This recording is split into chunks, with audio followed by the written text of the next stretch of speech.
The following is a presentation of the Belly Up Sports Media Network. This is Haymaker Combat Sports. Here, coming straight from the source. Only with the real, they ain't here to dress it up. Sweet science, MMA, you can get it all from us. Trust, 5 stars cause it's lava. And through the fight game, we can guide ya. Slick talking, putting them in caution. Passing all the goals cause the audio is awesome.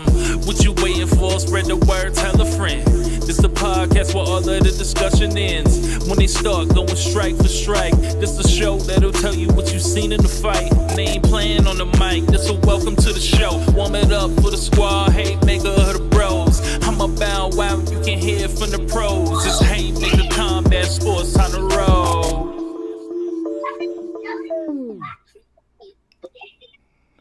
Welcome back to Haymaker Combat Sports, powered by the Belly Up Sports Media Network. I'm your host, EJ Reed, joined by my fellow hosts, Aaron Admire, Steve Johnson, Chris Sanders. What's good, fellas? Happy Monday.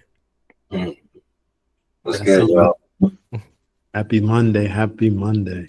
Yeah, we are live for the first time in a minute, but, happy to be back live, especially after this past weekend of fights. Some surprising results, but before we get into that, we usually save the news stories for the preview shows, but some breaking news broke after the show. I know everybody saw this. UFC, Dana White teaming up with Riyad Season and Turkey Al-Sheikh to form a boxing league. And I don't know, not a whole lot of facts have came out about how this is going to be set up. I know TKO is going to be involved with it and whatnot, and I don't know how they're going to split the profits up as far as, who gets a cut of what and how this is actually going to be set up. But I'll go down the line. Admire, what were your thoughts when you first saw this news? I mean, it sounds cool initially, but I just want more details on it just to kind of learn what the ins and outs of it are going to be.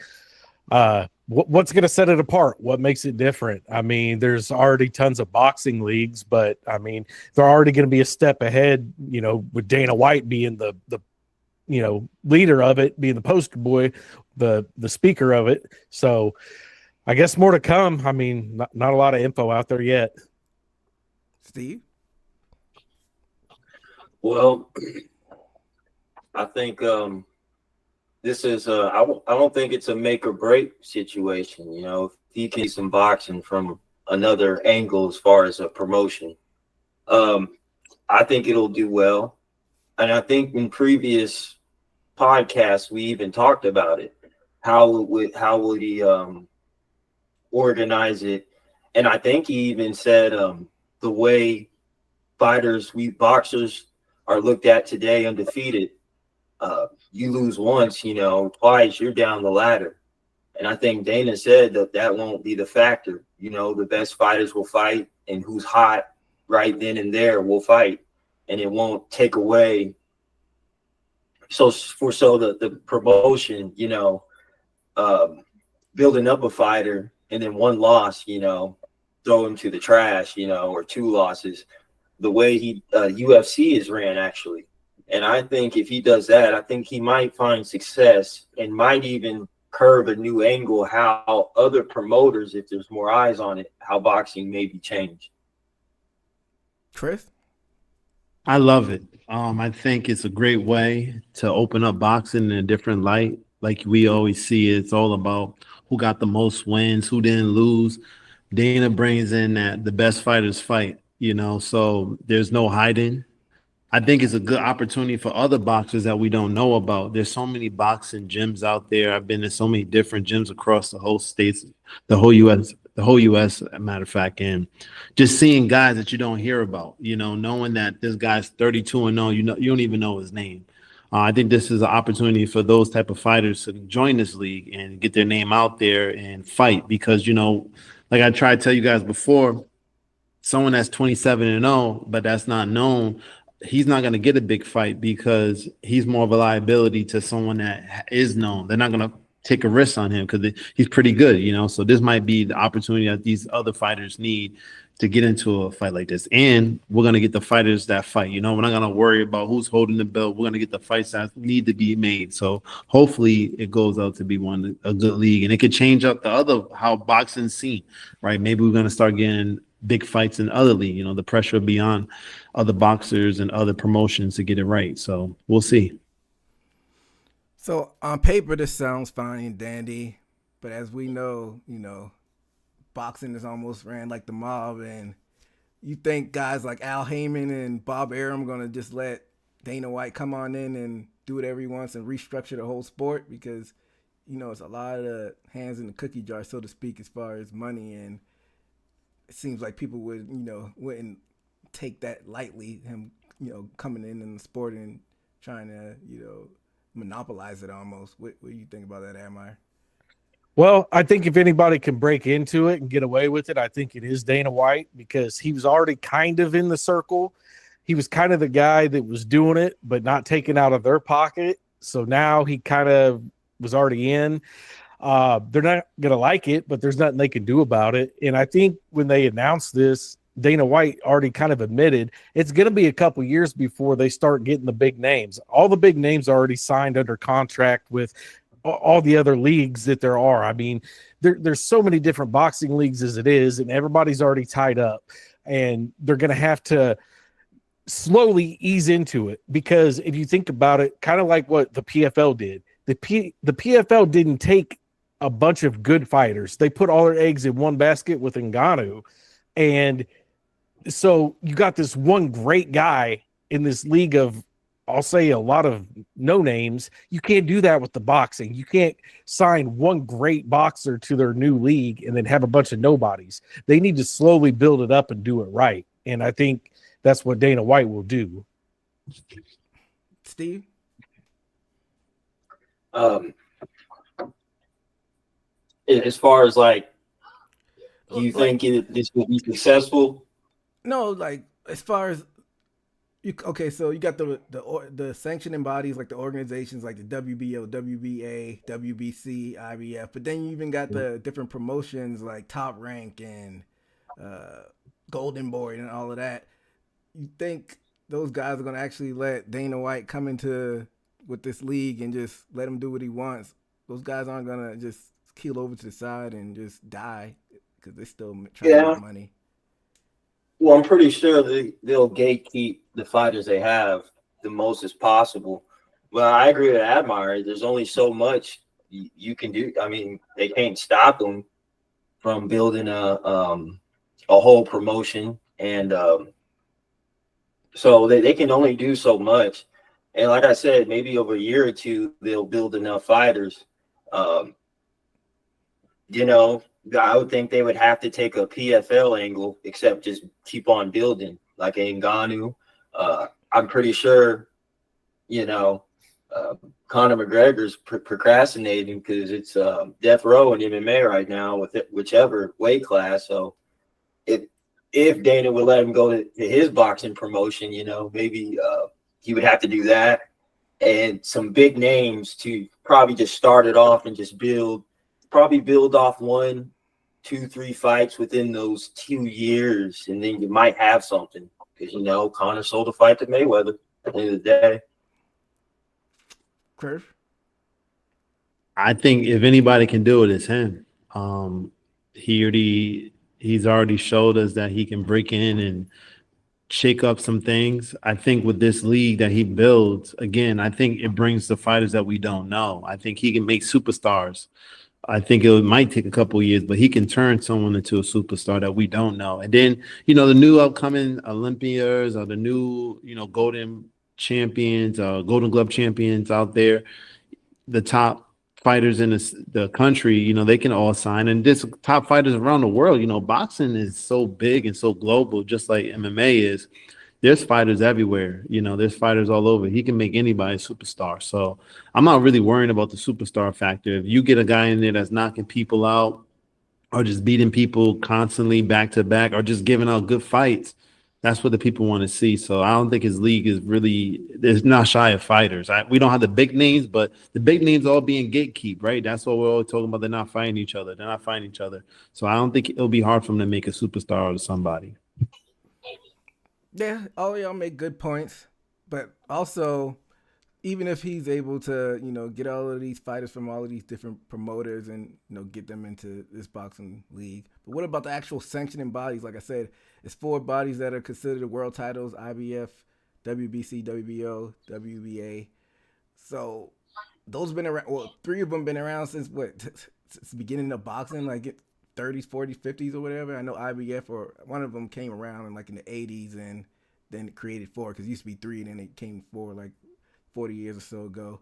But does Dana just create his own belt and say this is the world title, and just say those 4 sanctioned bodies don't matter anymore? Because he was saying that he wants it so there's only one champion. So how do y'all think that'll be structured? Am I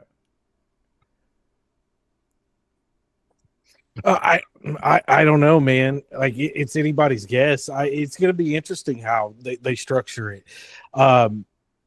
They have to do something different to make it stand out, but you don't want to stray from what makes boxing special. So you don't want to alienate the boxing fans that you can bring over, but you have to do something a little bit different, but just enough of the same. You want to do something that brings both the MMA and boxing fans together. So, I mean, you got to come up with something unique. But you have bigwig CEOs that run these organizations, and they just go out of business. I don't understand how you make that work. As far as he says he wants to have one belt. That's stretching. That's going to take a little while. I don't think one belt is just overnight. But again, if he develop his league where all eyes on him, you never know. The market could change. If he builds it the way he wants to build it, and we just look at he's making the fights that we want to see, instead of all these belts are just gatekeeping their fighters not to fight other belts. So if he has one belt and the best of the best fight, and we're seeing it the best of the best fight, and then we see some of those guys get out their contracts and go into this league, then, that's what we're looking at. Because we're honestly not even looking at the belts in boxing. We don't really pay attention too much to that. Everybody's a champion, it seems, over there. So we're not really holding up too much on the belts over there. We really want to see the fight. I think the fans right now are preaching and wanting to see the good fights be made. And, I mean, I don't know what boxing does. I don't know. It seems like they go longer between fights. I don't know about injuries. Do they strip people of belts very often? Because I know the UFC, if somebody gets injured, they'll strip a title or they'll do an interim title. Does the same work in boxing? Yeah, that does work. That's the same in boxing. That's why someone like Floyd kind of messed it up in a sense, because he didn't care about losing his belt, and that's why they made so many belts for him, to fight against other fighters. So he'll be like, I don't care. I don't want to fight this year. I'll fight once a year instead of doing his mandatories and things of that nature. So right. Yeah, because I was just wondering, because I think Dana White's the type of guy that wants people to fight twice a year, and I know a lot of boxers don't do that. What's Dana White's mindset going to be going into a boxing scenario where a lot of people do fight just once a year? Is he going to be in there? Oh, this boxer is only fighting once a year. We can't have him. We're going to strip him of a title. I don't know. It's going to have to be just, really thought out as he goes through this. Again, it's going to come down to how much they get paid, to me, right? If he can bring the money, the purses that boxers get, then is either the other belts are gonna give their fighters bigger purses to stay in their league, so it's gonna help out boxing. But then we're gonna see less fights, like you said, right? If he's competitive with the purses and then he can get the fights over there, then a fighter's gonna fight 3-4 times. Again, I don't think it's the fighters that don't want to fight. I think it's just the gatekeeping of the belts, of the them not trying to pay their fighters to take those risky fights. Yeah, and that'll be interesting as well. Is what Dana White's boxing promotion is paying the boxing fighters compared to what the MMA promotion is paying their fighters. That's going to be that's going to be a big debate and controversy. I can already tell. Because boxers want to get paid. The boxers want to get paid. They're not going over there unless they're getting paid. That's another thing I was about to bring up, because we know Dana White doesn't like to really shell out the big bucks to these fighters in the UFC. So how does that work for the boxing? Because like Chris said, boxers like to get paid. Is that where the Turkey al-Sheikh comes into play, that he's going to be, fronting up the money? I don't know. What do y'all think? I think it has to be. I think they know they have to have somebody that's going to shell out the money to get those big paydays. I'm going to use my favorite boxer, Gervonta Davis, as an example. He just fought Roach like last week. They're estimating between $15 and $20 million for that fight. No UFC fighter makes that, on the books, maybe with their sponsorships and, under the table payments, but no UFC fighter on paper makes that. So I can't see, this boxing league coming straight out and doing that just yet in the early stages, or them signing a big boxing name for what they pay their UFC fighters to keep up with that. So they're going to have to pay big if they want big names and big entertainment. And then again, go ahead. Oh, go ahead. No, go ahead.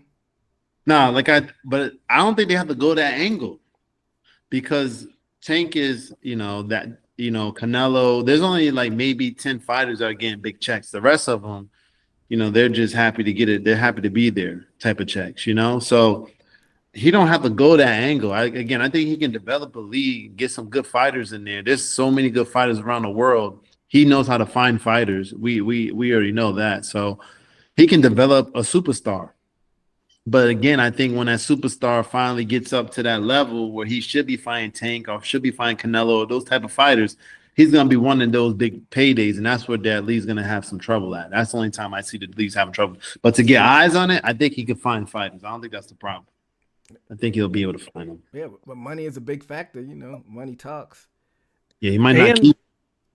And I mean, in Dana White in the UFC world, it seems like he deals a lot more with the fighters one-on-one when it comes to the contracts. Yes, they all have agents, but in the boxing world, it seems like you hear about their managers and their agents a lot more. I wonder how those contract negotiations are going to go between the boxing, because it's not the same negotiations that he's used to. Like, it's just a whole new world. It's going to be interesting to see how it just all unfolds. Again, I think finding the fighters is not going to be as hard as people think. There's only maybe 2 handfuls of fighters that are boxers are getting the big checks. A lot of them are dying for the next payday. So, they're taking to be. That's why boxing gets away with it with so many belts, because they get this guy like Roach. He gave a good fight, but we didn't really know about him. We didn't ever seen too much of him. So that day was his big payday.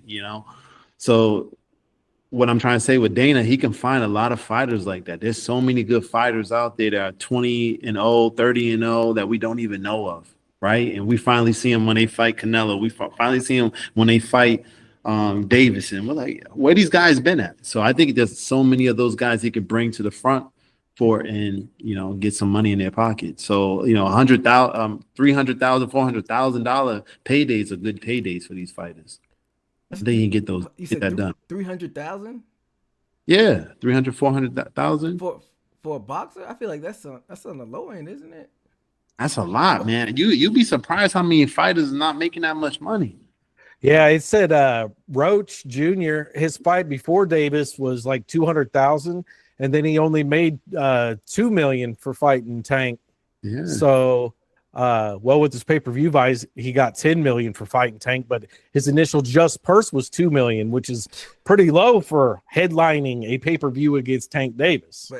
But that's like nobody on the UFC side ever sees a big payday like that. Unless you're Conor. Like, I think Conor's base pay before the pandemic was like 2 million. But yeah, I think so. He gets pay-per-view points and stuff. I know that they hadn't really been disclosing the more recent payments, but I think it was his more recent fights were more than that. And he's like the biggest box office star ever. So, like, how would that be structured? Because we know how UFC likes not of late, we talked about it on the last show, but they're known for like every once in a while stacking up these cards where you have like all 5 fights on the main card, or like people that could probably contend for titles. Do they even have like the infrastructure to do that on the boxing side, or just have these big cards? I don't think they do.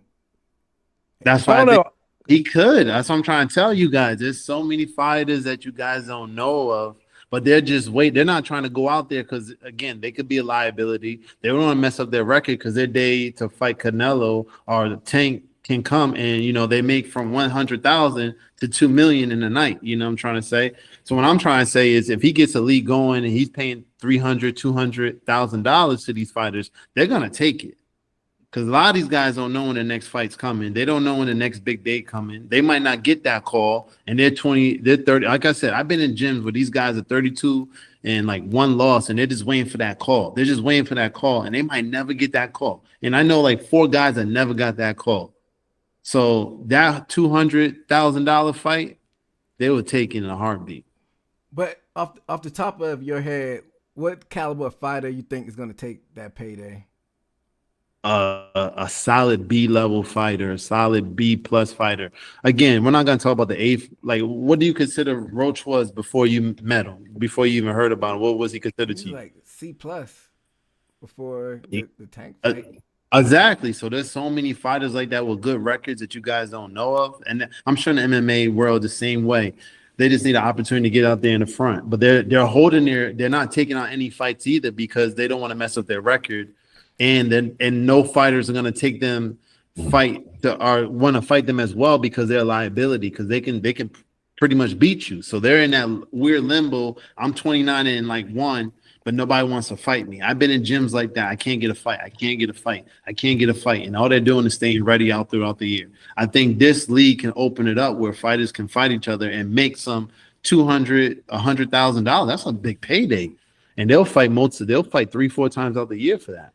Okay, but I was saying though, okay, so in the past we've had UFC cards where like the first 2 fights on the main card were B-plus fighters, 4 B-plus fighters, and then the top 3 fights on the card were all A-plus.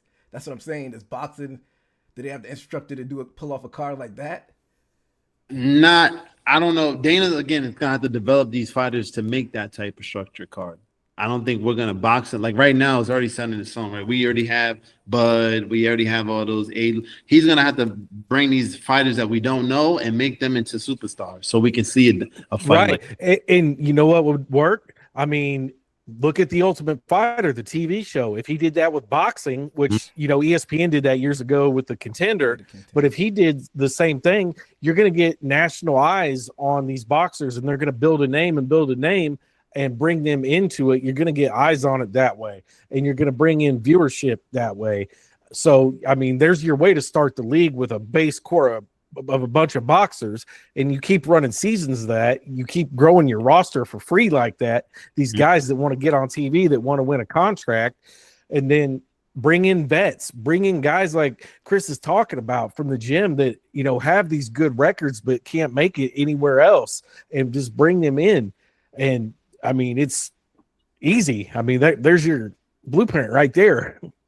Yeah, I think it'll be easy for him to find fighters. I don't think that's the hard part. Well, I think I'm the only one that still watches The Ultimate Fighter, but I get what you're saying, Admire. I know his Contender Series, Dana White's Contender Series, a lot of people watch that.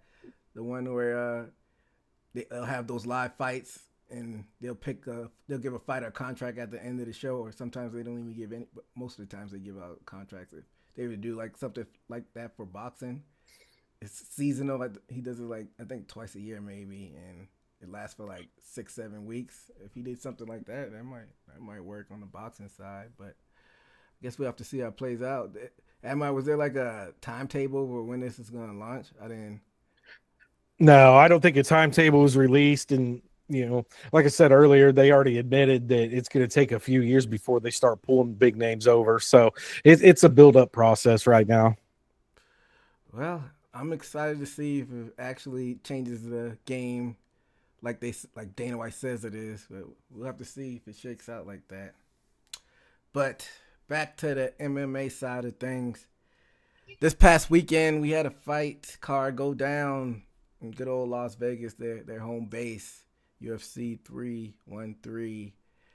And on the early prelims and the prelims, not a whole lot of, star power going on. Curtis Blades was supposed to be the headline on the prelims, but he pulled out. I don't know what happened with that. Did you see anything about that, Admire?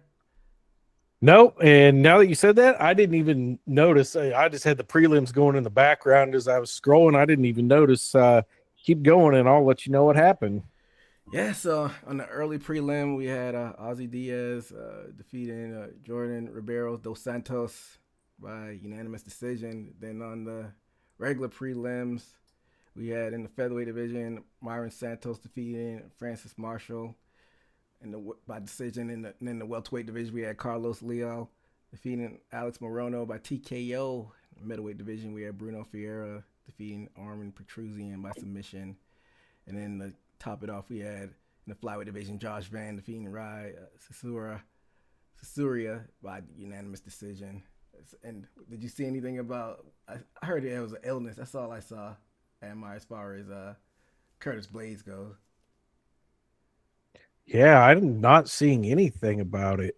They just pulled them, but schedule between Blades, it was pulled.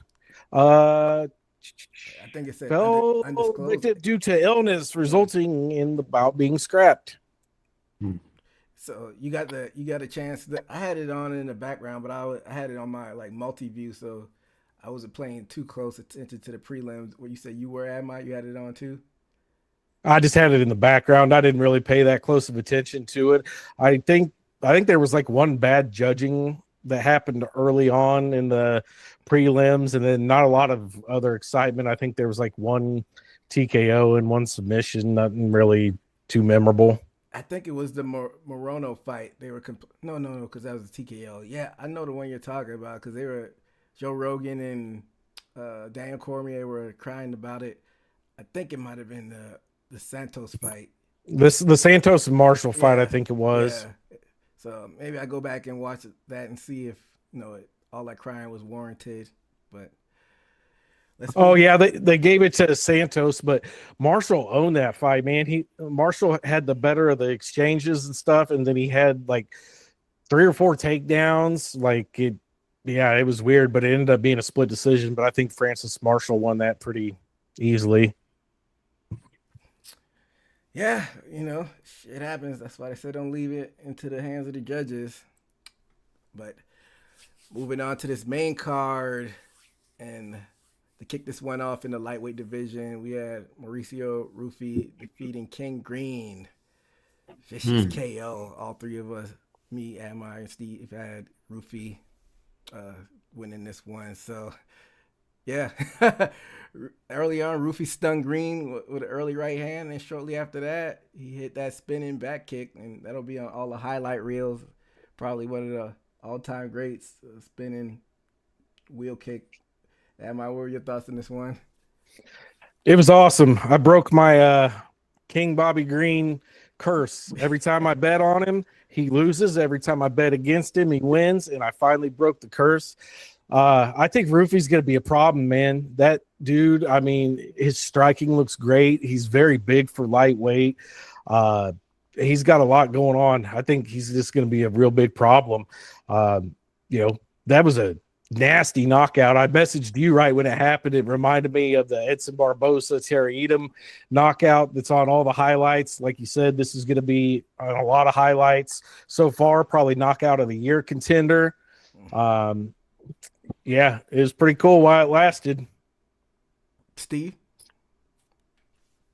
Oh yeah, very good knockout. I think Green was giving him too much respect and didn't establish anything to back him off. And he, as I remember, he was almost in boxing combination motion and turned with the spin kick after he's about to fake a left, and then he caught him with it.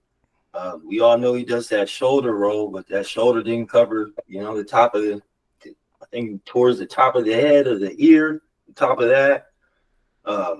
Devastating wheel kick. I didn't think he would go out like that, but I think Rufy, he's part of what do they call it, the nerd clan. Yeah, they wear nerds. the glasses with little, Bahalo and Petruzian. They're that's another devastating striker. So that's probably credit to him and how he looks so smooth in the octagon against Bobby Green, because Bobby Green, he's not he changed his name, King Green.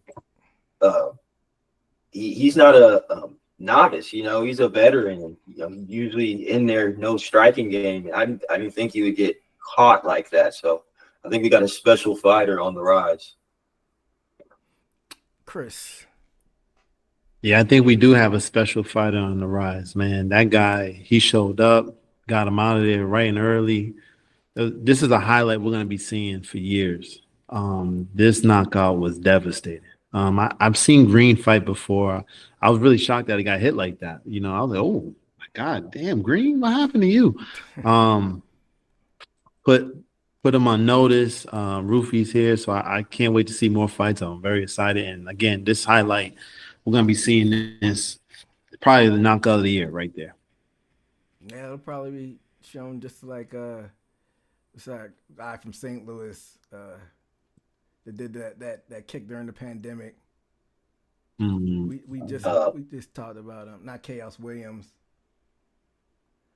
What's his name? He just fought in the card that we just reviewed. I don't know why. He knocked out Stephen Thompson, right? Yeah, Yeah, Joaquin Buckley. Yeah, it'll probably be shown a lot of times, like that Joaquin Buckley kick. Like Admire said, the featherweight. Who I don't know why I'm having brain farts. But Edson Barbosa kicked as well. So, but is that it for your boy Ken Green? Because he's been losing by a lot of knockouts. Admire.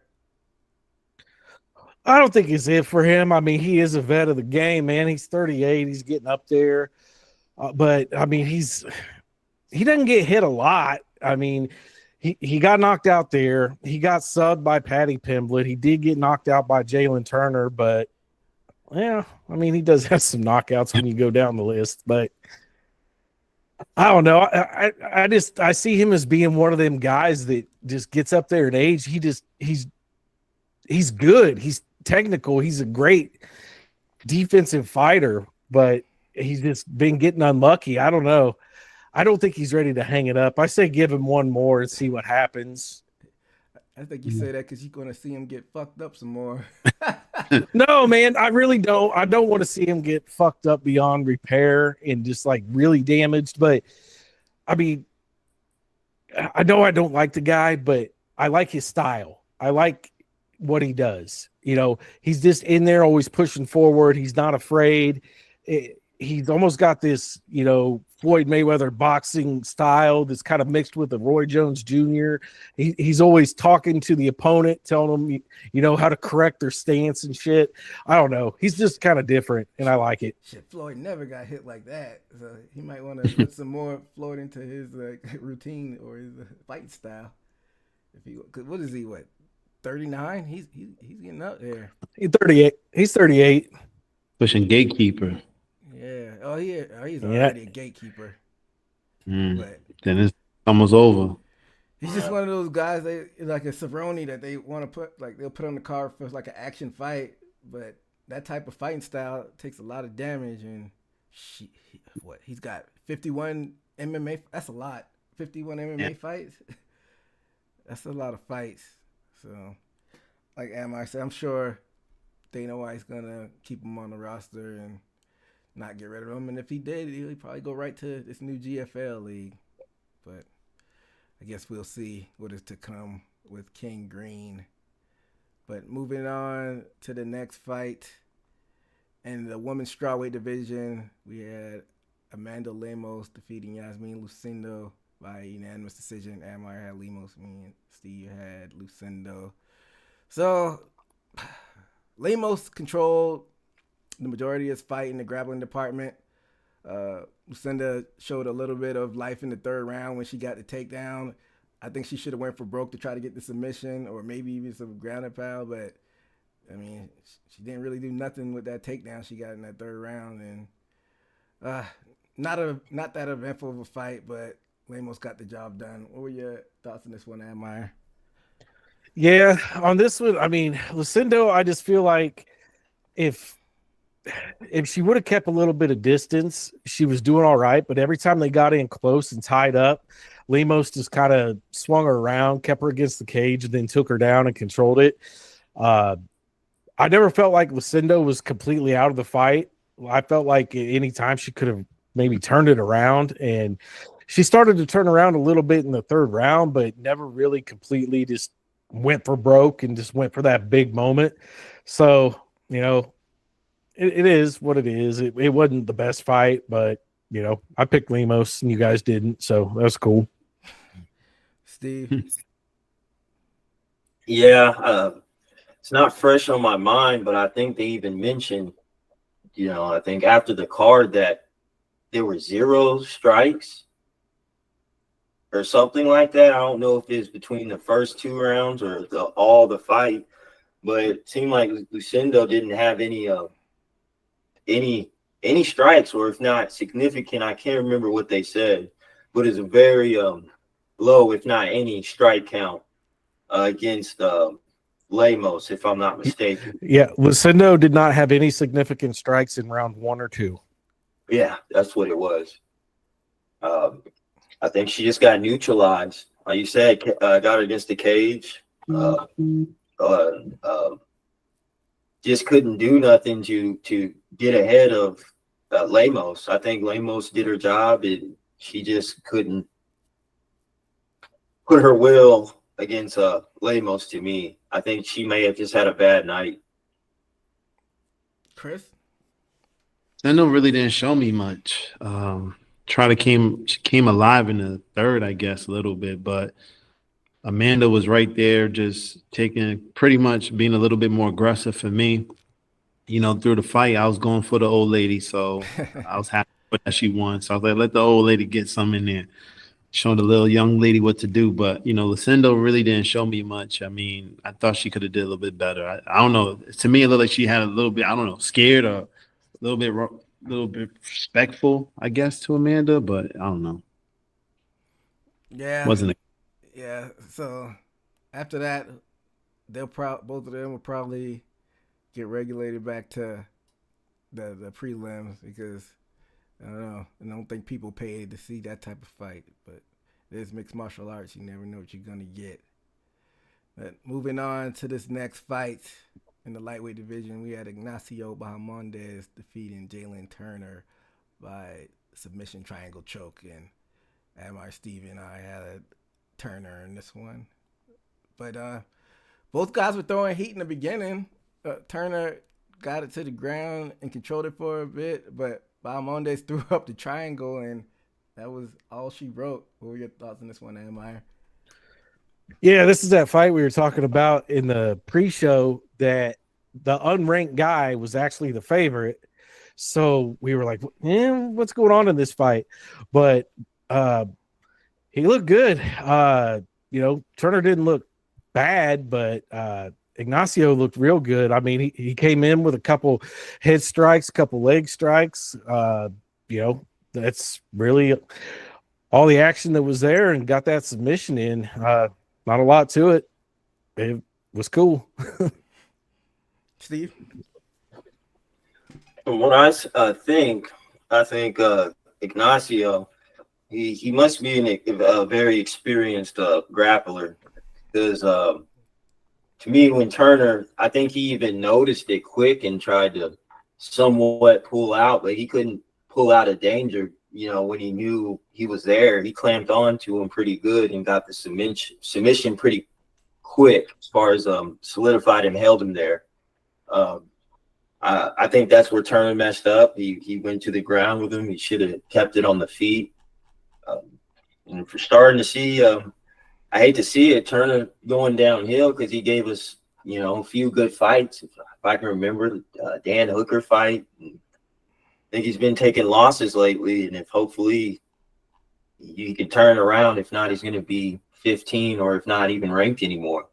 So hopefully he can turn it around, but good fight for Ignacio. Chris? Turner looked good. I thought he was about to win this fight, especially in the early beginning. He's pushing the fight forward. It's just the submission came. Got to the floor. It looked like he didn't want to be down there. He got on top of him, started throwing some punches, and then when he got in that submission, it was pretty much over at that point. But I was really shocked because Turner was actually pushing forward, getting some good shots, and the other guy was caught him a few times, but it looked like Turner was the aggressive one, but his grappling game didn't seem like up to par with the other guy, so that was unfortunate. I don't know about you guys, but is it rumored that Turner was talking about retiring after this fight? That was the rumor around?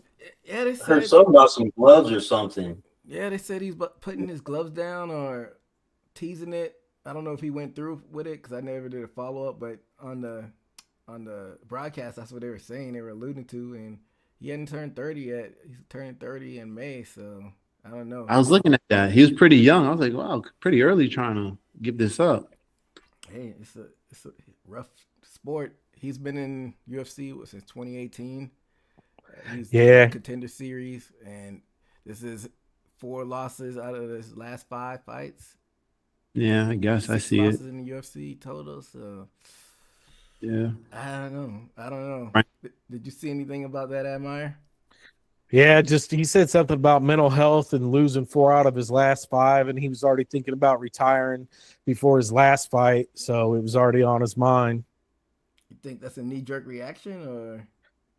Well, if it was already on his mind, I mean, and I think combat sports is one of those things. If you're even slightly thinking about it, then you should take the break. You got to be all the way in or not at all. Like that slight hesitation, we seen what happened to Anthony Smith a little while back. He was thinking about it, but he still decided to fight. And halfway through the fight, he just kind of mentally crumbled and, lost bad. Yeah. You can't have one foot in the door and one foot out. You got to be all locked in MMA. So maybe he just needs to take a good year off, even though that's a long time and you might get ring rust. But sometimes you need that break to kind of reconfigure some things. So, he had all the potential in the world. He was like, a lot of people were chatting about him early on in his UFC career. So, he just has to put all the tools together. Sometimes he makes like mental mistakes. Like he let Ignacio catch him in that triangle. That seems like, when you're grappling in the gym, they prepare you for stuff to get out of stuff like that. And he seemed like he tapped pretty quick, if I'm not mistaken. Yeah, it was pretty quick. Yeah, those triangles are no joke, but guess we have to see what happens with Turner in his future if he sticks with that retirement. If so, then hats off to him for a pretty good career. It's hard to make it to the UFC, but let's move on to the co-main event in this one fella's lightweight division. We had Justin Gaethje defeating Rafael Fiziev in a rematch. Admire Steer and I had Gaethje in this one. So Fiziev got a few takedowns in that first round, but didn't do a lot of control, and it was pretty even on the feet in that first round. Round 2, it was a good back and forth with about a minute left. Justin Gaethje did that left hand collar tie and then blasted him with that uppercut, so I think that won him the round. And then early in round 3, Fiziev was ripping those kicks to the body to Gaethje, but later on in the round, Gaethje was winning those exchanges. in the clinch and got a few high kicks and was able to squeak out that round, and he was able to squeak out the decision as well. Amar, what were your thoughts on this one? This was a fun fight, man. They were banging. I never felt like either one of them was out of the fight. It felt like it could end at any time through the whole 3 rounds. Like, I think there were both times where they were both rocked, could have been out of it. Fiziev, I mean, Jude was in it. Like, he was just giving his all. Like, he wanted to take Gaethje's head off. And, I mean, Gaethje throws everything like he's just trying to end your career. There's great strikers, we've seen throughout history that have to be hard to train for. Gaethje isn't a pretty striker, but it's awkward. Like, there was a couple times where he jumped and threw like a Power Rangers down punch. I'm like, how do you even train for something like that?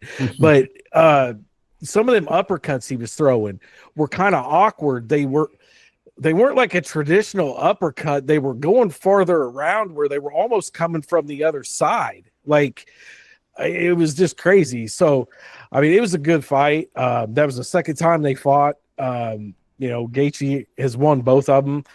I could watch that fight several times again. It was cool.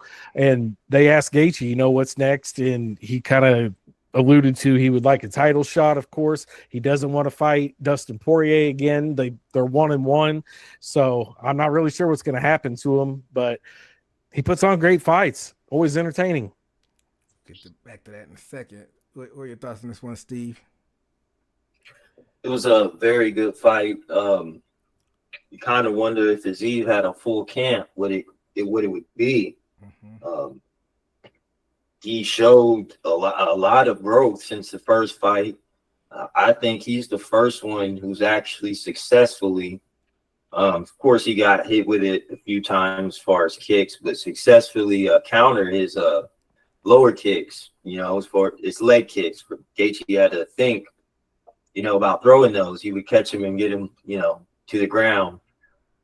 Forever, how long it was, he was able to do that a few times.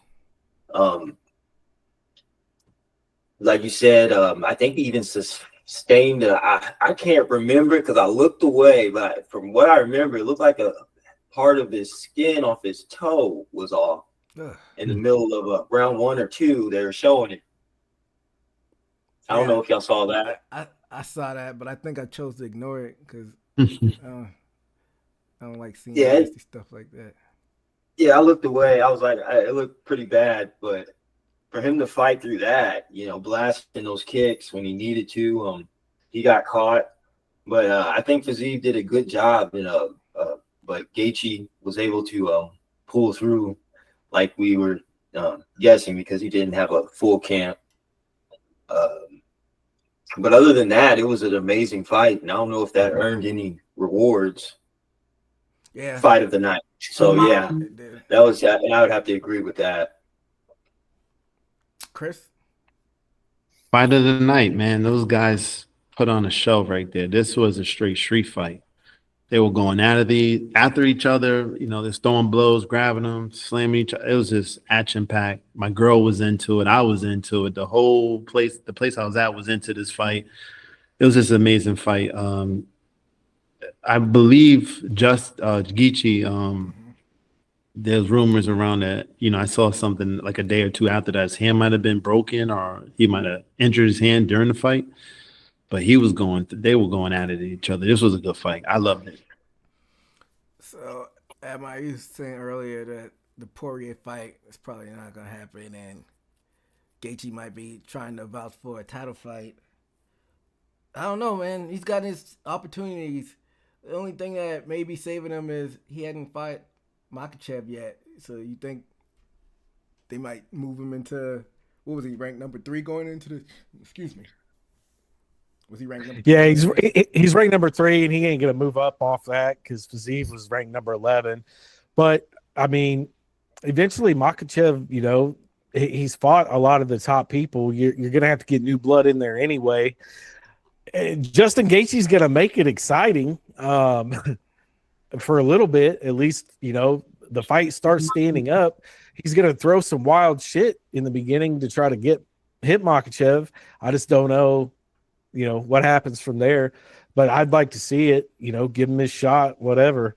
But other than that, I mean, he's fought everybody up there at the top, or just book the fight they was supposed to have. Last fight, but that was a title fight.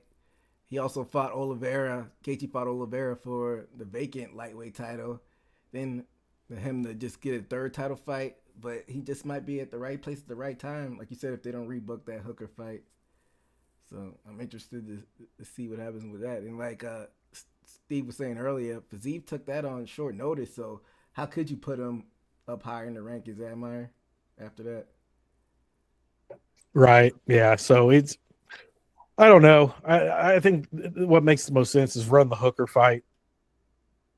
Yeah, if his hand is broken, like Chris said earlier, he probably won't be able to fight till the end of the year almost.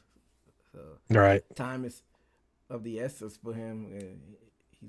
He's my age, so he's 36. So the clock is ticking. So we'll see what happens with that. But let's move on to the main event of the night, fellas. For the undisputed light heavyweight championship, we had Magomed Ankalaev dethroning Alex Pereira by unanimous decision, not without a little controversy though. So, round one, Alex got the leg kicks early, but Ankalaev was able to settle down and throw some kicks of his own, got some punches in. So a lot of people were saying that was clearly Alex's round. Maybe I got to go back and watch it because I thought it was pretty close. Round two, more calf kicks from Pereira, but I thought Ankalaev got the better of him with the boxing and going up top, and then Ankalaev rocked him with that punch with 10 seconds left, so he clearly won that round. I gave round three to Pereira because of the leg kicks, but, Ankalaev was moving forward a lot of that fight, so you never know what the judges are seeing. And round four, I thought Ankalaev did a good job of neutralizing Pereira's striking by making it an ugly fight, by grappling in the clinch. I think the ref went in there and prematurely broke it up at one point because you got to try to let the guys work, but Ankalaev still found his way back into the clinch. And round five, I think Alex got the better of him in the striking, but it wasn't like a clean round either, but, I think Alex was clearly the busier fighter, and two judges gave Ankalaev the middle three rounds, and then one judge only gave Pereira the first round and gave Ankalaev the last four. I got to go back and watch that first round, but based off of that, I came up with the same as the judges, Ankalaev, because I think I gave round one to Ankalaev, but nobody gave him that round, so maybe I'm tripping. So I got to go back and watch the fight. But a lot of people were saying this was a controversial decision. What were your thoughts on this one, Admire? Yeah, I gave rounds 1 and 5 to Alex, 2, 3, and 4 to Ankalaev. The fight went not exactly how I thought it would. I thought there would be more takedown, more wrestling, but Ankalaev did good with it. He used the threat of the takedown very well, but used his, boxing very well. He kept the pressure on Alex. He kept Alex backing up. He kept Alex on the run.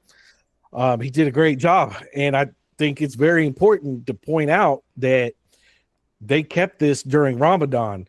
Ankalaev was fasting through this whole thing. During Ramadan, they fast from sun up to sundown. So he was going through that as well. So he was kind of at a disadvantage for hydration and stuff like that. But he still pulled off the win. It was a great win. And after you go through everybody, I want to circle back because I want to talk about something that the internet is clamoring about after this fight.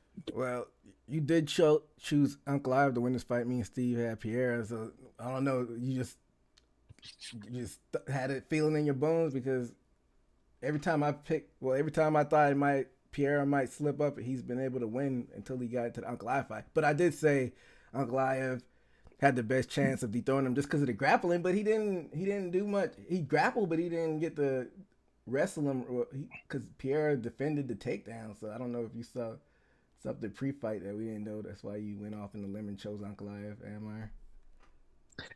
Just I know that his striking was real good, and circle back to me after you get to everybody, and I'll kind of go down this rabbit hole. Steve. Yeah, definitely. Uncle Live did a great job. He went with takedowns, which were all defended, but used the grappling against the octagon, against his advantage. From what I recall, I think it was from that ESPN channel.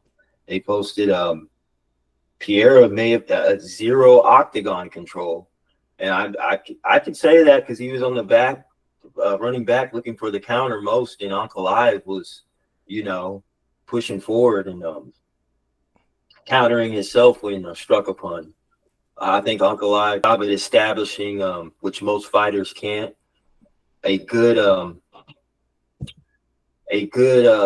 establishment in your striking, which certain people, and I think the most intimidating, to intimidate Pierre, to actually respect him. And I think that's also what worked out for him well, let alone the trying to defend the takedown. And I think those two equations, you put those two together, then you just have looks like the perfect equation to defeat Pierre.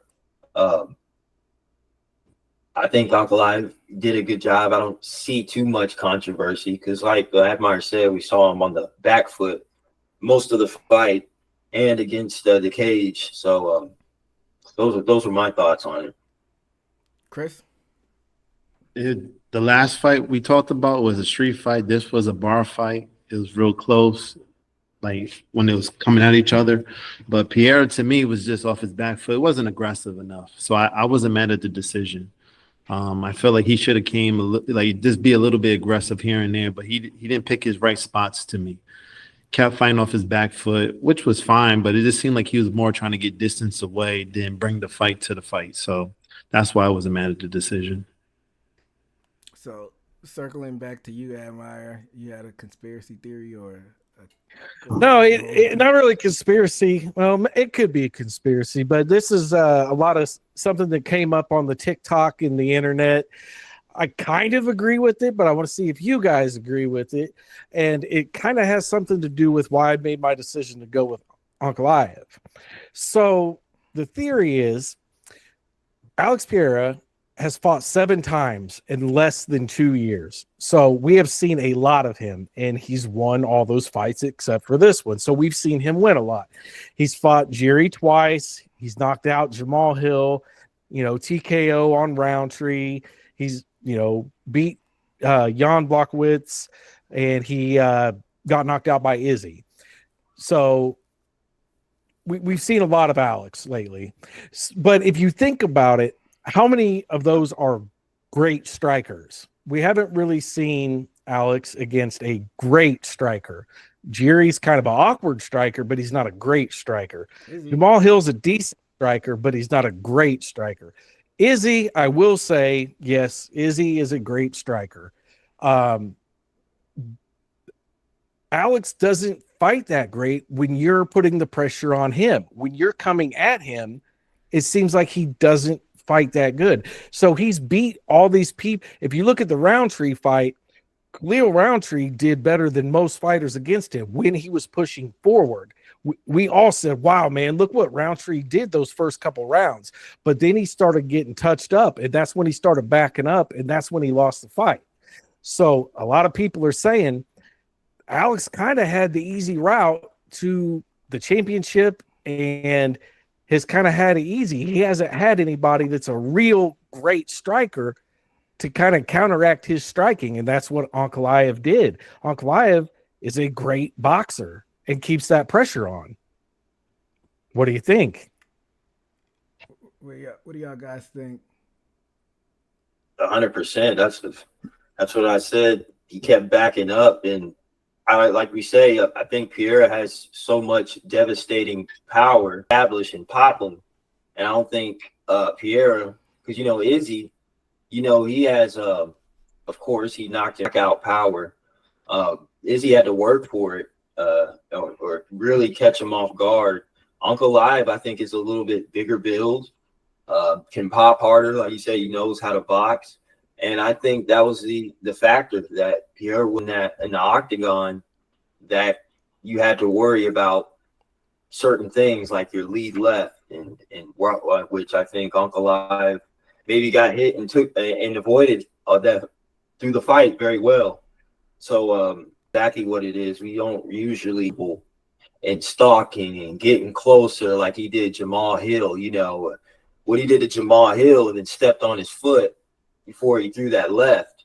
You couldn't do that with Uncle Live. And you know, Pierre's always setting traps to where Uncle Live was on his game plan, and I think that's why he won. Anything to add on to that, Chris? No, I agree with the guys. I just don't like him fighting on his back foot. It just seemed like he was in survival mode or just trying to get away from damage. He wasn't bringing a fight. Like, you could fight off the back foot, but it didn't seem like he was fighting off the back foot. He was just trying to just get away, it seemed like. So it didn't look good to me. So that's why I'm not mad at the decision at all. But I agree. Like, he don't look good fighting on his back foot at all. He needs to be aggressive.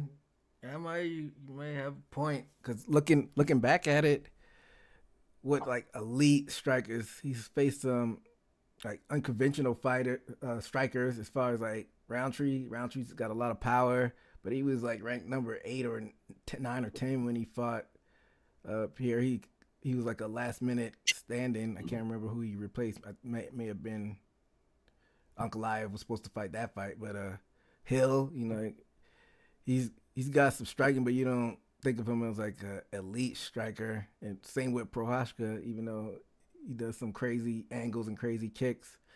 So yeah, maybe he just didn't run into an elite striker, and that kind of hyped him up. And like Blachowicz as well. And then Izzy was elite. That first fight, Izzy was outstriking him the whole fight until they got to round 5, and then Pierre caught Izzy slipping, and then the second fight he got knocked out by Izzy. So yeah, the first Izzy fight, Izzy was putting the pressure on him. That's why he was doing so good. But like you said, 5th round, you know, Izzy, but then kind of the opposite. So that's kind of the anomaly. But like I said, all the other fights, Alex looks, it's kind of a different game for him, and Uncle Ives kind of cracked that code. So Alex has a lot of work to do, because Dana White's pretty much said this is an instant rematch situation. I don't personally want to see that fight again right now, unless somebody changes a game plan. Uncle Ive, he has that wrestling in his back pocket that he can use. If Alex starts striking him up, go straight to the ground. And that ground is always going to be a threat. So Alex is always going to be weary of that. So what can Alex do differently? He's going to have to do something completely different and change up his game plan for a rematch. Matches when you don't defend the belt at least 5 times is bullshit. I know Dana White, because we'll get into. I think this result was a disaster for the UFC. Defended it 3 times, even though he had some highlight reels in there. I mean, we got to stop with these immediate rematches. But like you said, it sounds like Dana White is vouching for that. But like, look his kickboxing background with Pierre. He's an elite. Why does, when somebody puts the pressure on it, why does that bother him so much, Steve? Well, I think, why it affects him is he's not used to being in that position, especially in the MMA. He's used to being the stalker and not, you know, worried about somebody striking him, which I think that's why he was on his back foot. Maybe he was trying to rely on, but then again, you know, you have to know when you're falling behind in rounds, and I don't think he could do anything about it. You know, Uncle Live was sharp, and as soon as I feel like Uncle Live's patterns were getting caught on as far as the striking, he would mix that grappling in and get that octagon control. I don't know. Maybe like you said, it's different when it's like an MMA fighter putting pressure on them, making it ugly, and you got to worry about and we still hadn't really. So imagine if, because I don't know, maybe Uncle Ive was being cautious to really go for the takedown, and he wanted to preserve energy, because I think he stuffed like 9 of the takedown attempts. I mean, which is crazy. Yeah, He stuffed a lot of them. I mean, Alex is good with the takedown defense, but I don't know how hard Ankalaev really tried. And I mean, I think Ankalaev's seen that he was having success on the feet. So, what bigger confidence is that than I'm beating Pierre at his own game? I'm doing good at his own game, so I'm going to keep doing this. Like, I don't know. It worked. Yeah, and like I said earlier, this was probably UFC's biggest nightmare as far as results go. Admire, you're saying that Dana White wants to run it back, but what if the same result happens? You're taking more luster off of Pereira, because that's why I hate when people count the chickens before their hats, because people were talking about him going up to heavyweight and facing John Jones.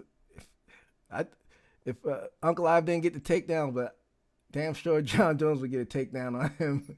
Because he took down the Olympic wrestler and Daniel Cormier with ease. So, see, that's why I don't like how they rush and try to make these super fights happen.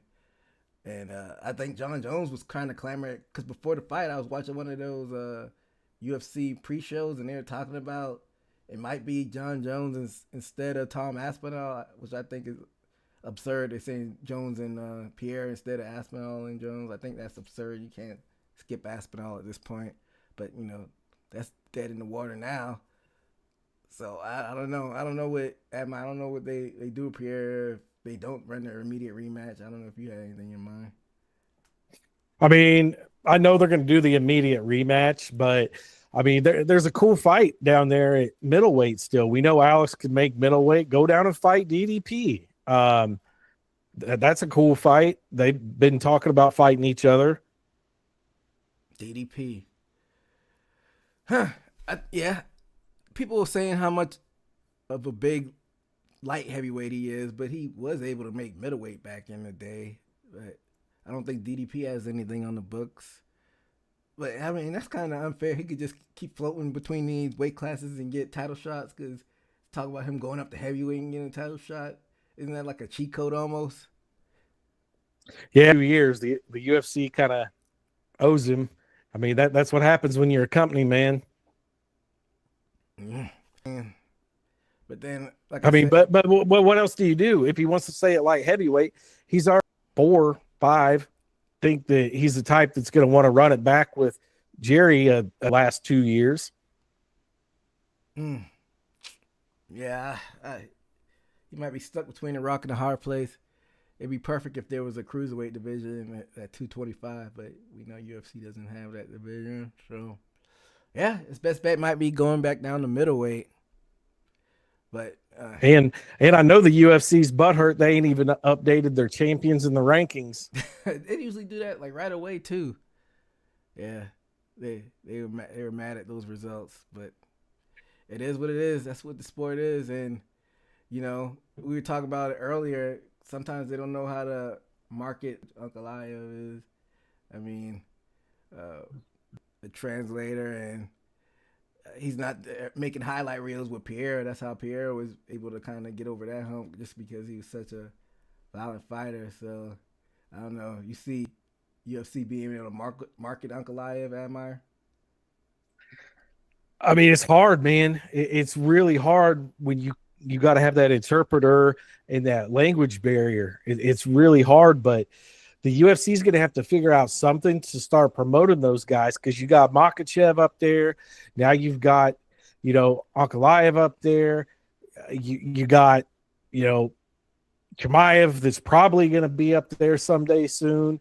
You got, Shavkat that's working his way up. You got a lot of these guys that, speak a different language. They're going to have to figure out a way to market these guys. You can't just stop marketing your champions because they